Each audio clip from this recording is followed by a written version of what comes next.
Hello friends, જય શ્રી ગણેશ. બધાને સ્વાગત છે તમારું મારી ચેનલ ગુજરાતી કિચનમાં.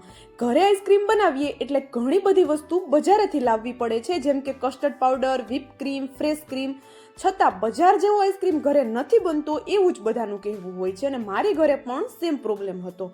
પણ જ્યારથી આ ઘરમાં રહેલા દૂધથી કસ્ટર્ડ, વ્હીપ ક્રીમ કે ફ્રેશ ક્રીમ વગરનો આઈસ્ક્રીમ બનાવ્યો છે, બધાને ખૂબ જ પસંદ આવે છે. એકદમ બજાર જેવો જ બને છે અને આઈસ્ક્રીમમાં બિલકુલ બરફ પણ નથી થતો. એકદમ ક્રીમી બટરસ્કોચ આઈસ્ક્રીમ તમે પણ એકવાર ચોક્કસ ટ્રાય કરજો. આ રીતથી તમારી ઘરે પણ બધાને ખૂબ જ પસંદ આવશે. તો ચલો, અહીંયા બટરસ્કોચ આઈસ્ક્રીમ બનાવવા માટે સૌ પ્રથમ આપણા ઘરમાં રહેલું નોર્મલ દૂધ આપણે લઈ લીધેલું છે. આપણા ઘરમાં જે દૂધ આવે છે એ જ મેં અહીંયા લીધેલું છે. 1.5 લીટર જેટલું દૂધ મેં અત્યારે લીધેલું છે. હવે દૂધ છે એ આપણે ઉકાળેલું નથી, તો સૌપ્રથમ તો આપણે દૂધને ઉકળવા માટે રાખી દઈએ. દૂધ છે એમાં આપણે વધારે કોઈ વસ્તુ એડ નથી કરવાના, જેમ કે ફ્રેશ ક્રીમ કે પછી ઘરની મલાઈ પણ એડ નથી કરવાના.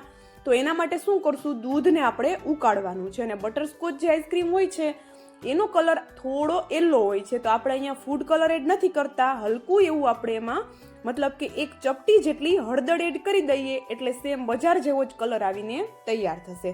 તો હવે આપણું દૂધ ઉકળે છે ત્યારે જ આપણે એમાં ખાંડ પણ એડ કરી દઈએ. તો અહીંયા મેં અડધો કપ જેટલી ખાંડ એડ કરેલી છે.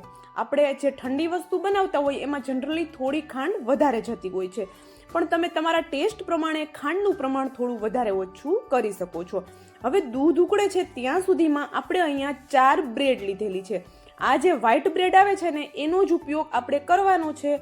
અને બ્રેડ છે એની સાઈડ આપણે હલકી હલકી હટાવી દીધી અને આ રીતે બ્રેડ આપણે તૈયાર કરી લીધેલી છે. હવે આપણું દૂધ જે ઉકળે છે એ દૂધમાં આપણે આ જે 4 બ્રેડ છે ને તે એડ કરવાની છે. એકદમ ફૂલ પ્રૂફ રેસીપી છે, એકવાર ચોક્કસ ટ્રાય કરજો. મેં જ્યારે ટ્રાય કરીને ત્યારે મારી ઘરે પણ કોઈને વિશ્વાસ નહોતો કે આ આઈસ્ક્રીમ છે એ વ્હીપ ક્રીમ વગર બનેલી છે, કારણ કે સેમ રિઝલ્ટ આવવાનું છે. આઈસ્ક્રીમમાં બિલકુલ બરફ નથી થવાનો, એકદમ સોફ્ટ અને ક્રીમી આઈસ્ક્રીમ બનીને તૈયાર થવાની છે. પણ એના માટે થોડી ટિપ્સ છે, આગળ વિડીયોમાં બન્યા રહો, હું તમને બધી ટિપ્સ જણાવતી જાઉં છું. તો અહીંયા આપણે જે બ્રેડ છે એના ટુકડા કરી અને દૂધમાં એડ કરી દીધું. અને હવે છે આપણા આઈસ્ક્રીમમાં બરફ ન થાય એટલા માટે દૂધમાં રહેલું પાણી આપણે બાળવાનું છે, મતલબ કે દૂધ છે એને આપણે ઘટ કરવાનું છે. પણ આપણે જે બ્રેડ એડ કરી છે એના લીધે દૂધ આપણું એકદમ જલ્દીથી ઘટ થઈને તૈયાર થઈ જશે.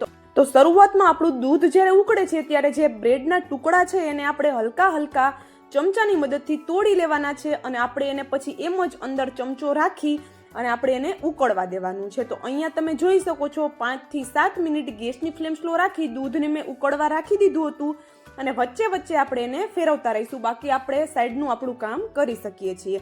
તો અહીંયા 7 મિનિટ પછી જોઈએ છીએ તો દૂધ જોઈ શકો છો ઘણું બધું ઓછું થઈ ગયું છે. અને તમે અહીંયા જોઈ શકો છો એકદમ ઘટ એવું આપણું દૂધ થઈ ગયું છે, મતલબ જેવું રબડીનું ટેક્સચર હોય એવું ટેક્સચર આપણા દૂધમાં આવી ગયું છે. અને તમને થતું હશે કે બ્રેડની સ્મેલ આવશે આઈસ્ક્રીમમાં, બિલકુલ બ્રેડ એડ કરી છે એવી કોઈને ખબર પણ નથી પડવાની.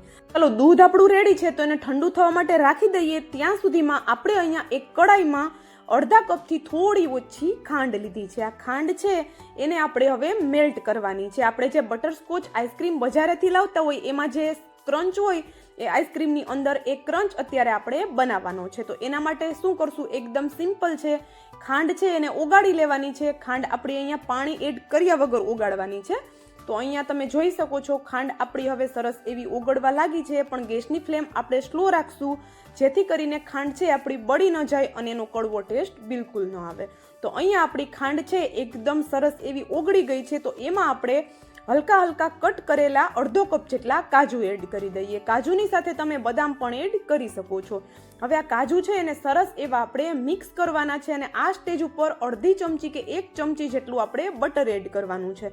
પણ હું એડ કરતા ભૂલી ગઈ હતી. તમે બનાવતા હોય તો ચોક્કસથી અડધી થી 1 ચમચી જેટલું બટર એડ કરી દેવાનું છે. હવે સરસ એવું મિક્સ કરી આ સ્ટેજ ઉપર જલ્દી બધી પ્રોસેસ આપણે કરવાની છે. હવે અહીંયા આપણે જેવું મિક્સ કરીએ એવી ગેસની ફ્લેમ આપણે બંધ કરી દેવાની છે અને તરત જ આ બનેલું જે મિશ્રણ છે એને કોઈ ગ્રીસ કરેલી પ્લેટ ઉપર આ રીતે લઈ લેવાનું છે. આ પ્રોસેસ જલ્દી કરશું, નહીતર આ જે મિશ્રણ આપણે બનાવ્યું છે એ કડાઈમાં જામી જશે.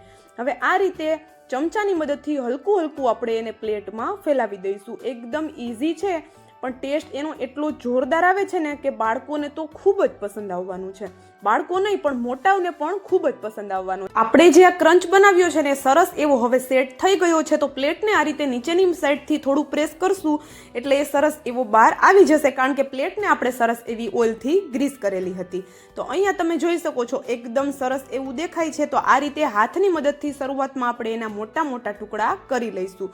તો આ ક્રંચ છે એને આપણે મિક્સરમાં નથી પીસવાનો, પણ હાથની મદદથી મોટા ટુકડા કરી અને કોઈ વજનવાળી વસ્તુથી આપણે એના નાના નાના ટુકડા કરી લેવાના છે. મતલબ કે ખાવામાં સમજ આવે ને એ રીતના ટુકડા આપણે અહીંયા બનાવીને રેડી કરી લેવાના છે. તો અહીંયા તમે જોઈ શકો છો દસ્તાની મદદથી જ મેં આવી રીતે મોટા મોટા ટુકડા કરી લીધા છે. તો હવે આપણો ક્રંચ રેડી છે, તો એને સાઈડમાં રાખી દઈએ. ત્યાં સુધી આપણે જે દૂધ ઠંડુ થવા માટે રાખ્યું હતું એ પણ સરસ એવું હવે ઠંડુ થઈ ગયું છે, મતલબ કે નોર્મલ એ ઠંડુ થઈ ગયું છે.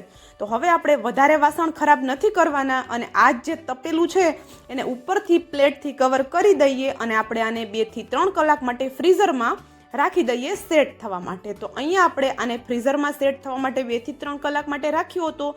પછી આપણે બહાર લઈ અને જોઈએ છીએ તો અહીંયા જોઈ શકો છો આઈસ્ક્રીમ આપણો છે અત્યારે હલકો હલકો જામવા લાગ્યો હતો, મતલબ કે હલકો એવો એ સેટ થઈ ગયો છે.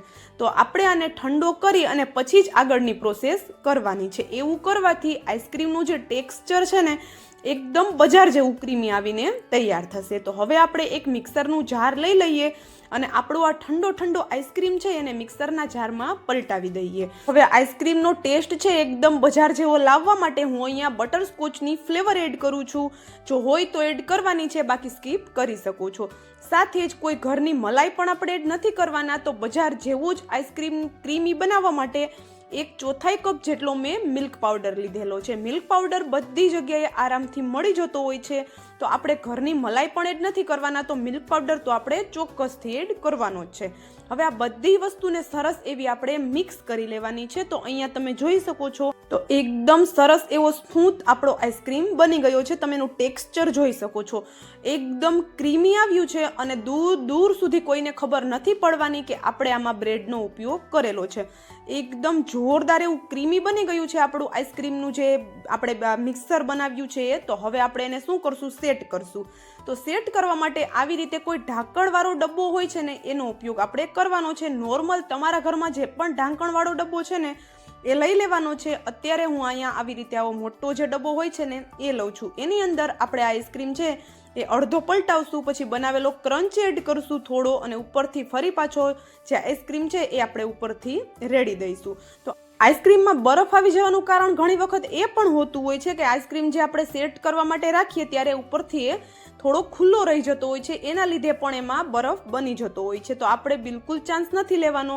આપણે અહીંયા બધાની ઘરે આવી પોલિથીન તો હોય જ છે. તો આ પોલિથીન છે આપણે ઉપર આવી રીતે રાખી દઈશું. આઈસ્ક્રીમની ઉપરની જે લેયર છે એને ટચ થાય એ રીતે પોલિથીન આપણે રાખવાની છે, જેથી કરીને એમાં બિલકુલ છે એ બરફ ન થાય.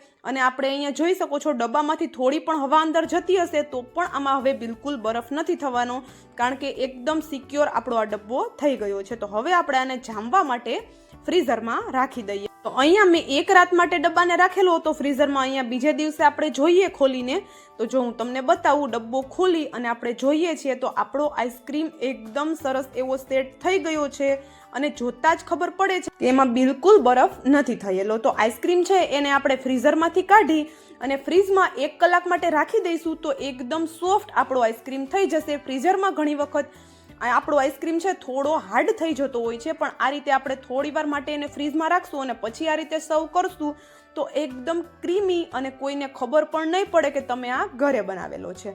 તો અહીંયા જોઈ શકો છો હું તમને આઈસ્ક્રીમ બહાર કાઢીને પણ બતાવું છું. બિલકુલ બરફ નથી થયો, એકદમ ક્રીમી અને સોફ્ટ આપણો આઈસ્ક્રીમ બની ગયો છે. અને જો તમે અત્યાર સુધીનો વિડીયો જોઈ લીધો હોય એમાં થોડું પણ જો તમને કંઈક પસંદ આવ્યું હોય તો વિડીયોને લાઇક, શેર અને ચેનલ પર નવા હોય તો જલ્દીથી ચેનલને સબસ્ક્રાઈબ કરી લેજો આવા જ નવા વિડીયો જોવા માટે. તો અહીંયા આપણો આઈસ્ક્રીમ છે બ્રેડ અને દૂધનો એકદમ બનીને રેડી થઈ ગયો છે અને ગરમીની શરૂઆત તો થઈ જ ગઈ છે. તો એકવાર ચોક્કસ રેસીપી ટ્રાય કરવા જેવી છે. ચોક્કસ ટ્રાય કરજો, તમારી ઘરે પણ બધાને ખૂબ જ પસંદ આવશે. તો આપણો અહીંયા એકદમ ઠંડો અને મલાઈદાર આઈસ્ક્રીમ રેડી છે. તો ચાલો હવે મળશું આવા જ એક નવા વિડીયો સાથે. ત્યાં સુધી જય શ્રી ગણેશ બધાને.